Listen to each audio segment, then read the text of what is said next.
1970 के दशक में इंदिरा गांधी जी बड़ी प्रसिद्ध और बड़ी पॉपुलर लोकप्रिय प्रधानमंत्री हुआ करती थी। तो राघव चड्ढा यहाँ पे हैं जिन्होंने कृष्ण बताया था अरविंद केजरीवाल को और कंस बताया था बीजेपी को। इस बयान के पीछे क्या सोच है? देखिए, जैसे कंस को ये पहले ही ज्ञात हो गया था कि उसका वध, उसका अंत, उसका पतन भगवान श्री कृष्ण करेंगे और उसने हर संभव प्रयास किया भगवान श्री कृष्ण के को हानि पहुंचाने का, उन्हें रोकने का, और वो सफल नहीं हो पाया। उसी प्रकार से भारतीय जनता पार्टी ये जानती है कि उसका अंत, उसका पतन अरविंद केजरीवाल के हाथों होना है। इसीलिए वो भी हर संभव प्रयास कर रहे हैं कि अरविंद केजरीवाल को खत्म किया जाए, उनको हानि पहुंचाई जाए, उनको जेल में डाला जाए, सीबीआई ईडी के नोटिस भेजे जा रहे हैं, लेकिन अंत वही होगा जो कंस का हुआ था। दूसरी चीज, आज भारतीय जनता पार्टी एक बहुत बड़ी बीमारी का शिकार है। उस बीमारी का नाम है Kejriwal phobia. BJP suffers from Kejriwal phobia, और ये अरविंद केजरीवाल का डर है, जिसके चलते भारतीय जनता पार्टी आज एजेंसियों का दुरुपयोग कर इनकी मजाल इतनी हो गई कि आज उन्होंने अरविंद केजरीवाल जी को सीबीआई का नोटिस भेज दिया। कल आप मॉडर्न गांधी बता रहे थे अरविंद केजरीवाल को। आज भारतीय जनता पार्टी राजघाट पहुंच गई विरोध प्रदर्शन करने के लिए कि मॉडर्न गांधी कैसे बता दिया अरविंद केजरीवाल को। बीजेपी जो आरोप लगा रही है उस पर क्या कहेंगे? बीजेपी को क्या टक्कर देने की आप तैयारी कर रहे हैं? अरविंद केजरीवाल एक ऐसे शख्स हैं जिनकी ईमानदारी की, जिनकी नेक नियति की लोग कस्में खाते हैं। अनइम्पीचेबल इंटेग्रिटी वाले शख्स हैं अरविंद केजरीवाल। और अरविंद केजरीवाल को भ्रष्ट कहने वाली बीजेपी को मैं कहना चाहता हूं, अगर अरविंद केजरीवाल भ्रष्ट हैं तो इस दुनिया में कोई ईमानदार नहीं है।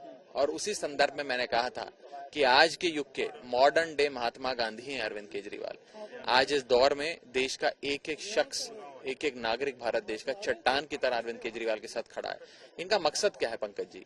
इनका मकसद है कि आम आदमी पार्टी अरविंद केजरीवाल को जेल में डाल दो, सारे नेताओं को जेल में डाल दो। जब सब जेल में चले जाएंगे तो पार्टी ठप हो जाएगी, सरकारें ठप हो जाएंगी, तब बीजेपी जो मर्जी चाहे वो करे। तो ऐसा लग ही रहा है कि पंजाब की और दिल्ली की सरकार यहाँ बैठी हुई है। हमारे नेता है अरविंद केजरीवाल। अरविंद केजरीवाल जी की वजह से आज हमारे पास सरकारें हैं। आज पूरी पार्टी अपने नेता के समर्थन में सड़कों पे उतरी हुई है, और केवल दिल्ली में और केवल इस सड़क पे सीबीआई दफ्तर के सामने नहीं, पूरे हिंदुस्तान में हर गली में, हर जिले में, हर मोहल्ले में आम आदमी पार्टी आज देश की जनता के साथ सड़कों पे उतरी है और एक संदेश देना चाहते हैं बीजेपी को कि बंद करो अपनी ये डर की राजनीति। 1970 के दशक में इंदिरा गांधी जी बड़ी प्रसिद्ध और बड़ी पॉपुलर लोकप्रिय प्रधानमंत्री हुआ करती थी। पोस्ट बांग्लादेश लिबरलाइजेशन, भारत पाकिस्तान की जंग जीतने के बाद उनकी पॉपुलैरिटी पीक पे थी, लेकिन उन्होंने भी ऐसे ही विपक्षी लोगों का पतन करना शुरू किया। मीसा कानून लाया, maintenance of internal security act, और विपक्ष के तमाम नेताओं को, गली मोहल्ले से लेकर राष्ट्रीय स्तर के नेताओं को सबको जेल में डाल दिया। इंदिरा गांधी अर्श से जनता ने फर्श पे उतार दिया।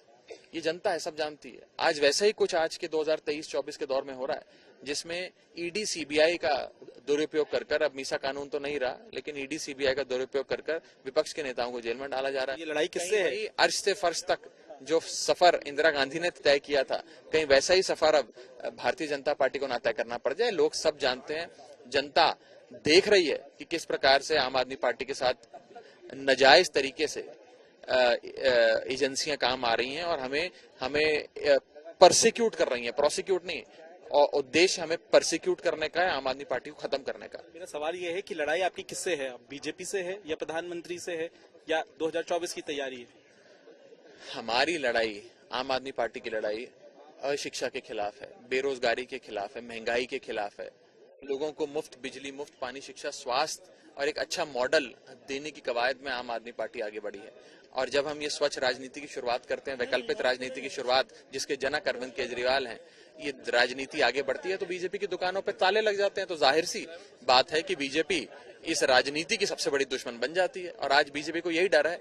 आप मुझे बताइए कि कौन सी ऐसी पॉलिटिकल पार्टी है, 1947 में देश आजाद हुआ तब से लेकर आज तक कौन सी ऐसी राजनीतिक दल है जो इस रफ्तार से आगे बढ़ा कि 10 साल के भीतर 2 राज्यों में सरकार, 10 सांसद, दर्जनों एमएलए, दर्जनों काउंसलर, 4 से ज्यादा हमारे राज्यों में हमारे एमएलएज हैं, जिस रफ्तार से आम आदमी पार्टी आगे बढ़ रही है, हम भारत देश का फास्टेस्ट ग्रोइंग पॉलिटिकल स्टार्टअप है। ये बात शायद बीजेपी को हजम नहीं होती और इसी के चलते वो हमें खत्म करना चाहते हैं। खत्म कर नहीं पाएंगे, उन्हें गलत लगता है। वो इस भुलेखे में जी रहे हैं कि 2 नेताओं को जेल में डाल देंगे, हमारे नेताओं को सीबीआई का समन दे देंगे तो पार्टी खत्म हो जाएगी। लेकिन आरोप ये तो है ना राघव की शराब नीति को आपने वापस क्यों लिया? बीजेपी कहती है कि अगर फायदा हो रहा था तो फिर पुरानी सरकारी नीति आपने लागू क्यों की? वहीं आप दावा करते हैं कि पंजाब में इससे फायदा हुआ, दिल्ली में आप दावा कर रहे हैं कि फायदा हुआ। बीजेपी को सही जानकारी देना या बीजेपी को शिक्षित करना का ठेका हमने नहीं ले रखा। अब बीजेपी जो झूठ फैलाना चाहे फैलाए,